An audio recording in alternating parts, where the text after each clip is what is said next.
আসসালামু আলাইকুম বন্ধুরা, আজ আমি শেয়ার করছি একেবারে হালকা সহজভাবে সুস্বাদু লাউ দিয়ে পাতলা খিচুড়ি রেসিপি। বড়রা থেকে শুরু করে বাচ্চা, অসুস্থ সবার জন্য একদম পারফেক্ট। চলুন শুরু করি ঝটপট। তো আমি এখানে নিয়েছি বন্ধুরা 2 কাপ পরিমাণ চাল, মসুরের ডাল 1 কাপ পরিমাণ, আলু কুচি এবং আমি লাউগুলো কুচি করে রেখেছিলাম, ধুয়ে পরিষ্কার করে নিয়েছি। এর ভিতর দেব আমি পেঁয়াজ কুচি, তারপর দেব আমি কাঁচামরিচ, আদা বাটা, রসুন বাটা। চাইলে পরিমাণ মতো আপনারা আদা বাটা রসুন বাটাটা দিয়ে নিতে পারেন।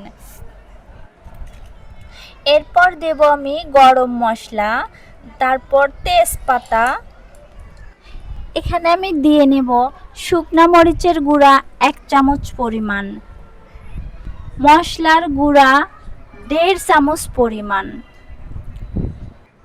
হলুদ গুঁড়া 1.5 চামচ, লবণ দেব 2 চামচ পরিমাণ।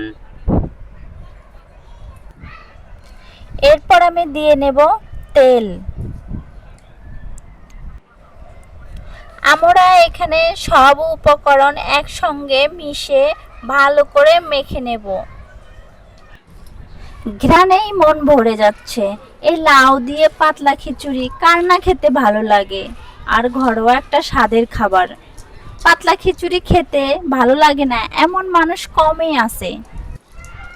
এখানে আমি এবার পরিমাণ মতো পানি অ্যাড করব, গরম পানি, যেটা পাতলা খিচুড়ির জন্য দরকার। পরিবারের সবাই পছন্দ করে একটু পাতলা খিচুড়ি, তাই আমি ওইরকম পরিমাণ মতো পানি দিয়ে দিলাম। এমন রান্না কেবল স্বাদের নয়, ভেতরের একখানা শূন্যতাও একটু একটু করে ভরে ওঠে।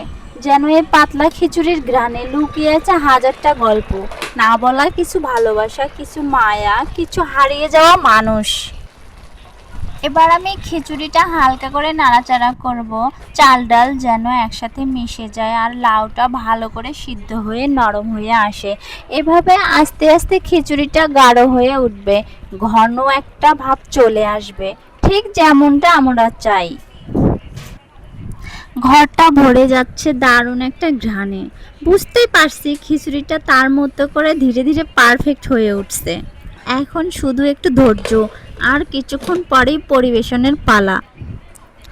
বন্ধুরা, কেমন লাগলো লাউ দিয়ে এই পাতা খিচুড়ির রেসিপি? আপনারা চাইলে বাসায় বানিয়ে দেখুন, বিশ্বাস করুন স্বাদে আর অনুভবে ভুল হবে না। ভিডিওটা ভালো লাগলে একটা লাইক, আপনার মতামত দিতে একটা কমেন্ট, আর এমন আরও ঘরোয়া রেসিপি পেতে চ্যানেলটা সাবস্ক্রাইব করে পাশে থাকুন। দেখা হবে পরের রেসিপিতে নতুন স্বাদ আর নতুন গল্প নিয়ে। সে পর্যন্ত সবাই ভালো থাকবেন, সুস্থ থাকবেন। আল্লাহ হাফেজ।